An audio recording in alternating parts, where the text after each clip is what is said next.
आज का जो हमारा टॉपिक है वो क्या है, acute respiratory distress syndrome ARDS। ये हमारे पास क्या है, एक एल्वुलाई है और एल्वुलाई के नीचे हमारे पास क्या है, देखिए यहाँ पे लिखा हुआ है कि एल्वुलर इंसल्ट होती है। इस चीज़ का क्या मतलब होता है, एल्वुलर इंसल्ट, इसका मतलब ये होता है कि जो एल्वुलर हैं, आपके एल्वुलाई हैं, वो डैमेज होते हैं।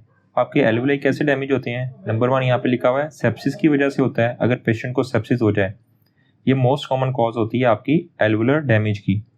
उसके बाद अगर पेशेंट को एस्पायरेशन निमोनिया हो जाए, या बर्न का पेशेंट है, ट्रॉमा, पेंक्रियाटाइटिस और ड्राउनिंग इंजरीज, इसमें बेसिकली क्या होते हैं, आपके जो एल्वुलाई होते हैं वो डैमेज हो जाते हैं, जिससे हम क्या बोल रहे हैं, एल्वुलर इंसल्ट। और आपको पता है एल्वुलाई के अंदर क्या मौजूद होते हैं, एल्वुलर मैक्रोफेजेस मौजूद होते हैं। और यही एल्वुलर मैक्रोफेजेस क्या रिलीज करते हैं, फिर आप कि ये रिलीज करते हैं प्रो इन्फ्लामेटरी साइटोकाइंस रिलीज करते हैं। प्रो इन्फ्लामेटरी साइटोकाइंस, ये जो साइटोकाइंस क्या करते हैं, ये ब्लड वेसल्स के अंदर क्या न्यूट्रोफिल्स घूम रहे होते हैं, उनको रिक्रूट करते हैं।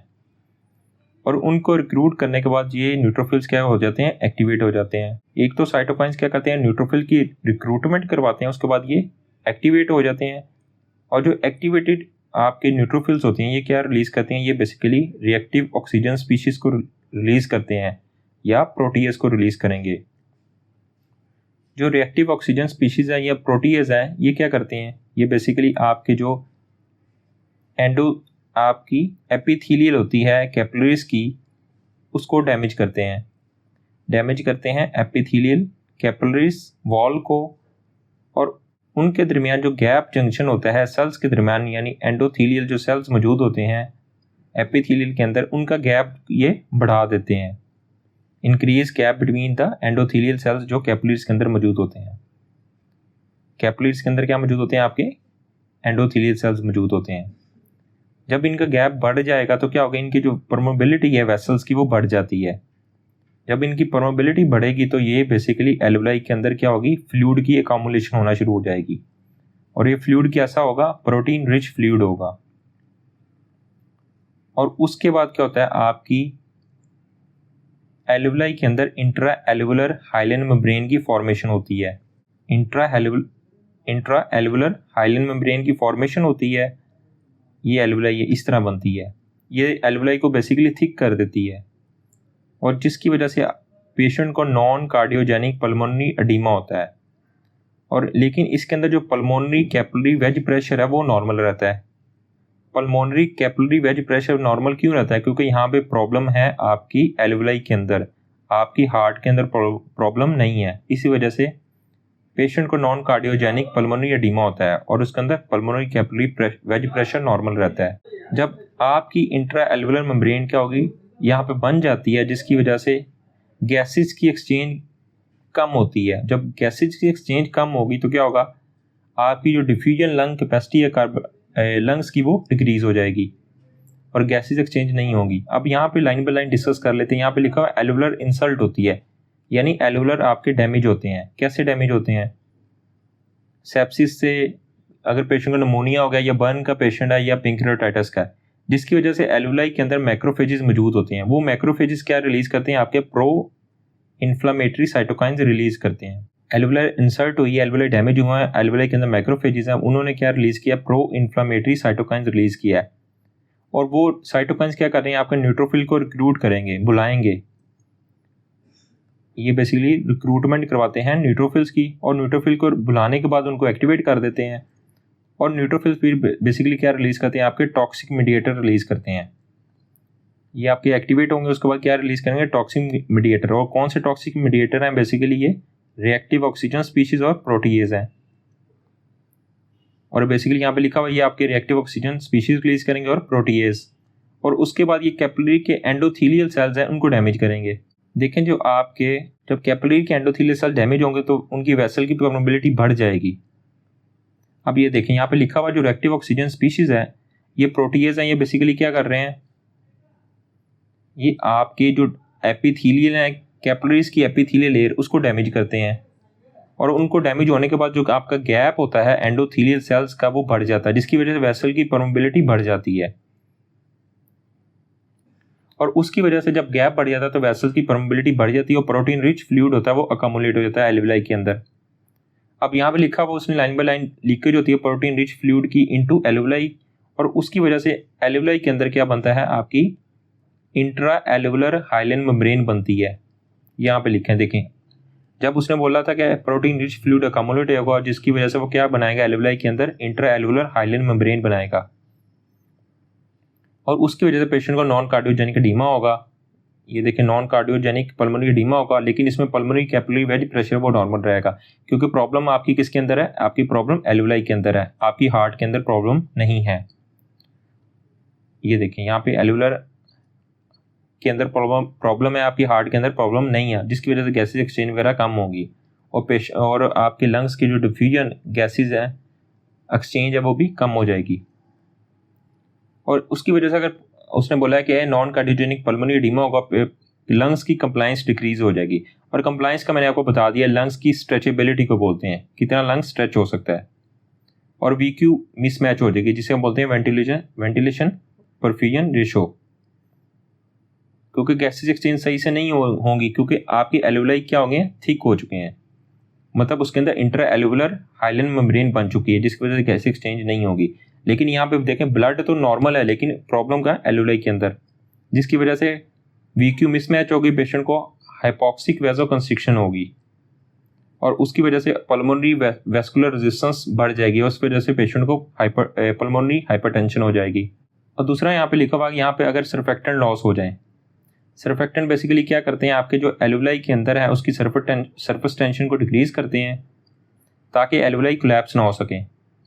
अब यहाँ पे लिखा हुआ है कि उसने बेसिकली कि अगर आपके सर्फेक्टेंट ही लॉस हो जाए तो क्या होगा, एल्विलाई कोलैप्स होना शुरू हो जाएंगे, और किन में होता है, प्री टर्म इन्फेंट्स में होता है और ड्रोनिंग पेशेंट्स में होता है। कॉजेज मैंने आपको बता दी है कि ARDS की, सेप्सिस होता है अगर कोई पेशेंट को एस्पिरेशन निमोनिया हो जाए, बर्न ट्रॉमा या पेंक्रियाटाइटिस का पेशेंट है या ड्रोनिंग इंजरीज हो रहे हैं, वो बेसिकली आपके एल्वुलर इंसल्ट करवाते हैं, जिसकी वजह से आपको अक्यूट रेस्पिरेटरी डिस्ट्रेस सिंड्रोम हो जाता है। अब इसकी डायग्नोस की तरफ आए तो डायग्नोस बहुत इंपॉर्टेंट है। डायग्नोस जो बेस करती है वो एक्सक्लूजन बेस पे बेस कर रही होती है। एक्सक्लूजन का मतलब ये होता है हमने सिम्टम्स को एक्सक्लूड करना होता है, और इसका जो क्राइटेरिया हम फॉलो करते हैं ARDS, एक नमूनिक है। इसके अंदर सबसे पहले हमें क्या नजर आता है, आपका जो पेशेंट का ARDS का आपको अबनॉर्मल चेस्ट एक्सरे नजर आ रहा होगा, और लंग्स के अंदर बायलेटरल ओपेसिटीज नजर आएंगी। किस तरह की नजर आएंगी, इस तरह की, ये देखें आपको गोल गोल बायलेटरल ओपेसिटीज नजर आएंगी। ये बेसिकली वाइट पैचेस होते हैं आपके लंग्स के अंदर। लेकिन ये क्यों बनते हैं, क्योंकि आपकी जो ओपेसिटीज क्यों बनती हैं, इसमें बेसिकली आपकी लंग्स के अंदर कहाँ पे अगर आपकी ऑब्स्ट्रक्शन कहाँ पे आ रही है, आपकी एयरवेज के अंदर, इसमें बेसिकली ओपेसिटीज में होता है something obstructing the air filled spaces, और ARDS में कौन सी एयर फील्ड स्पेसिस को ऑब्स्ट्रक्ट कर रहा होता है,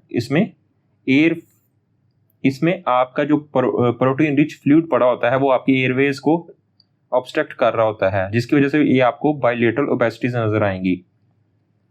दूसरा इसके क्राइटेरिया देखें, इसमें यह होता है कि अगर पेशेंट को रेस्पिरेटरी फेलियर हो चुका है, यानी एक वीक के अंदर पेशेंट के एल्वुलर डैमेज हुए हैं और उसी एक वीक के अंदर पेशेंट को रेस्पिरेटरी फेलियर हो गया, इसका मतलब कि वो पेशेंट किस चीज़ का है, ARDS के क्राइटेरिया के अंदर मौजूद है।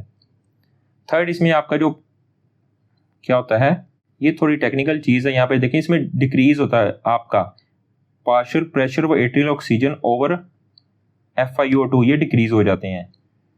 देखिए PA2 का मतलब क्या, partial pressure of arterial oxygen, और FiO2 का मतलब क्या होता है, ऐसी ऑक्सीजन की फ्रैक्शन जो हमने इंस्पायर की है, फ्रैक्शन ऑफ इंस्पायर्ड ऑक्सीजन, ये हमेशा लेस देन 300 होंगे तो हम पेशेंट को क्या कहेंगे, पेशेंट को एक्यूट रेस्पिरेटरी डिस्ट्रेस सिंड्रोम है। इसमें बेसिकली क्या होता है, 3 वैल्यूज होती हैं। अगर PA2 यानी partial pressure of arterial oxygen over FiO2 fraction of inspired oxygen अगर 300 - 200 है, इसका मतलब पेशेंट को क्या है, माइल्ड ARDS है। अगर ये 200 - 100 है, इसका मतलब पेशेंट को क्या है, मॉडरेट ARDS है। अगर ये लेस देन 100 है, इसका मतलब क्या है, पेशेंट को सीवियर ARDS है। और दूसरे ARDS के पेशेंट में पेशेंट को हाइपोक्सीमिया होता है। हाइपोक्सीमिया का मतलब क्या होता है, ऑक्सीजन का लेवल होता है ब्लड के अंदर वो डिक्रीज होता है। और ये क्यों होता है? क्योंकि इंट्रा एल्वुलर शंटिंग हो रही होती है। इंट्रा पल्मोनरी शंटिंग होने की वजह से हाइपोक्सीमिया होता है। ये बेसिकली क्यों होती है? क्योंकि अगर पेशेंट को एटीलैक्टिस होता है, एटीलैक्टेसिस हो रहा है पेशेंट को, या पेशेंट को क्या है बेसिकली अगर उसके अंदर सर्फेक्टेंट मौजूद हैं वो डिसफंक्शन हो गए हैं, प्रॉपर फंक्शन नहीं कर रहे हैं, जिसकी वजह से इंट्रा पल्मोनरी शंटिंग होगी और उसकी वजह से पेशेंट को हाइपोक्सीमिया हो जाएगा। और ये बेसिकली ऐसा हाइपोक्सीमिया होगा अगर पेशेंट को 100% ऑक्सीजन भी दे रहे होंगे, ये इंप्रूव नहीं होगा। इसी वजह से हम क्या कहते हैं, पीप वैल्यू होते हैं वो इंक्रीज करते हैं ताकि एल्वुलाई को ओपन रख सकें। पीप अभी आपको मैं समझाता हूँ इस चीज़ का क्या मतलब होता है। और दूसरे यहाँ पे सिम्टम्स उसने बोला है कि इसके क्राइटेरिया में क्या होनी चाहिए, आपकी जस्ट रेस्पिरेटरी फेलियर की सिम्टम्स होनी चाहिए। इसके अंदर आपकी हार्ट फेलियर और फ्लूइड ओवरलोड वाली सिम्टम्स हम काउंट नहीं करेंगे। और दूसरा यहाँ पे लिखा हुआ है, क्योंकि देखें यहाँ पे इंट्रा एल्वुलर हाइलन मेम्ब्रेन बन चुकी होती है, जिसकी वजह से क्या होगा, आपका गैसेज एक्सचेंज वो इम्पेयर हो जाएंगी और पेशेंट और लंग्स की क्या होगी, कंप्लायंस, यानी लंग्स की जो कंप्लायंस का मतलब क्या होता है, ऐसा लंग जो इजीली स्ट्रेच हो सके जब उसके अंदर गैस जाए। लेकिन यहाँ पे क्या होगी, आपकी जो इंट्रा एल्वुलर मेम्ब्रेन या प्रोटीन रिच फ्लूइड पड़ा होता है एल्वुलाई के अंदर, वो क्या कर रहा होता है, वो आपकी लंग्स की कंप्लायंस को डिक्रीज कर देता है, क्योंकि वो लंग्स को इजीली इन्फ्लेट नहीं होने देता है। और दूसरी पल्मोनरी हाइपरटेंशन का मतलब मैंने आपको ये पूरा मैकेनिज्म बता दिया, क्योंकि पल्मोनरी वेस्कुलर रेजिस्टेंस कैसे बढ़ रही थी, जिसकी वजह से पल्मोनरी हाइपरटेंशन पेशेंट को हो जाती है। दूसरा, हम इसका ट्रीटमेंट की बात करें तो इसमें जो अंडरलाइन काज हो रही होती है, फॉर एग्जांपल अगर पेशेंट को निमोनिया है तो उसको हमने ट्रीट करना होता है, जिसकी वजह से एआरडीएस खुद ही खत्म हो जाता है, या पेशेंट पैंक्रियाटाइटिस का है तो उसको पैंक्रियाटाइटिस को ट्रीट करेंगे। दूसरा, हमने टाइडल वॉल्यूम डिक्रीज रखना होता है। वेंटिलेटर के अंदर क्या होगा, टाइडल वॉल्यूम डिक्रीज करना होता है ताकि जो वेंटिलेटर की वजह से इंजरी ना हो सके लंग्स के अंदर। दूसरा, यहाँ पे हमने जो पीप वैल्यू है वो इंक्रीज रखनी होती है। पीप वैल्यू का मैं आपको बताता हूँ, इस चीज़ का क्या मतलब होता है। इसको बोलते हैं P positive and expiratory pressure, वो हमने ज़्यादा रखना होता है। वो क्यों ज़्यादा रखना होता है, ताकि हम एल्वुलाई को ओपन रख सकें। और ये बेसिकली पीप वैल्यू क्या होते हैं, हम वेंटिलेटर के थ्रू, ये एक वेंटिलेटर थेरेपी भी कहते हैं, ठीक है, उसके अंदर हमें अचीव होती है। जब आप किसी वेंटिलेटर को देखें उसकी साइड पे लिखा होगा पीप, ठीक है, उसका मतलब होता है पॉजिटिव एंड एक्सपायरेटरी प्रेशर। वो इस वजह से होता है ताकि एल्वुलाई को ओपन रख सकें। और ये हम किन किन डिजीजेज में हम पीप थेरेपी देते हैं। अगर पेशेंट को रेस्पिरेटरी, एक तो एआरडीएस है, रेस्पिरेटरी फेलियर हो रहा है, एक अगर पेशेंट को रेस्पिरेटरी फेलियर हो रहा है, या पेशेंट को एआरडीएस है, या पेशेंट को किस चीज़ का निमोनिया का है, उसके अंदर ये हम पीप वैल्यू इंक्रीज करते हैं ताकि एल्वुलाई हमारे कोलैप्स ना हो, एल्वुलाई ओपन रहें ड्यूरिंग एक्सपायरेशन।